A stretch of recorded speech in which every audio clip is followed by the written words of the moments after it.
kid and then his mother having sex with this man, because this is what my scene was kind of partly inspired by. Actually, it's not about that, but I came across Aimé Césaire when I was sort of 17 or so. I don't know how, I don't actually remember how, I just remember like ending up in foils upstairs in the foreign language section looking for this book and like really searching for it, and I was determined I wasn't going to leave until I'd found it, and I did find it, and I had no idea what to expect. But what I'd been sort of reading and watching prior to this was things like, I'd read Native Son, Richard Wright, and I'd watched sort of a lot of blaxploitation, and I was just kind of discovering, and I had no idea what all of this meant. I really didn't. It was in a vacuum pretty much. I mean, obviously I'd been on the poetry scene and everything, but this was completely new, and I had no idea what negritude was, really, other than this man really liked it, more than really liked it, he as a philosophy, he was an advocate of it. So I kind of came to A Notebook of a Return to My Native Land with a kind of, not an expectation exactly, but I thought it would be something, like you were saying, clean and, very sort of upright, but it wasn't at all. So I'm going to read sort of three sort of little sections, really, of this. Each one is a sort of image or something that I think sort of resonates with me, and I'll kind of explain more as I read them. But this first section, it really did remind me of a scene in Native Son, which was just so vivid that I felt like I'd watched a film.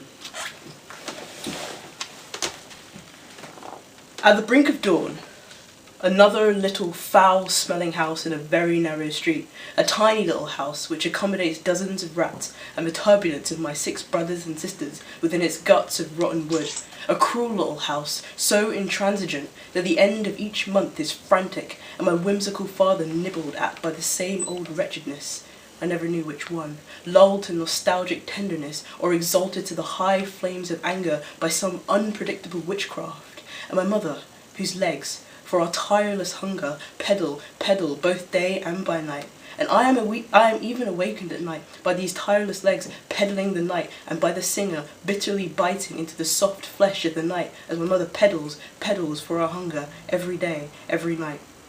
At the brink of dawn, behind my father and my mother, the shack chapped with blisters like a peach tree tormented by curl, and the thin roof patched up with paraffin cans, leaking swamps of rust into the squalid, stinking grey pulp of straw.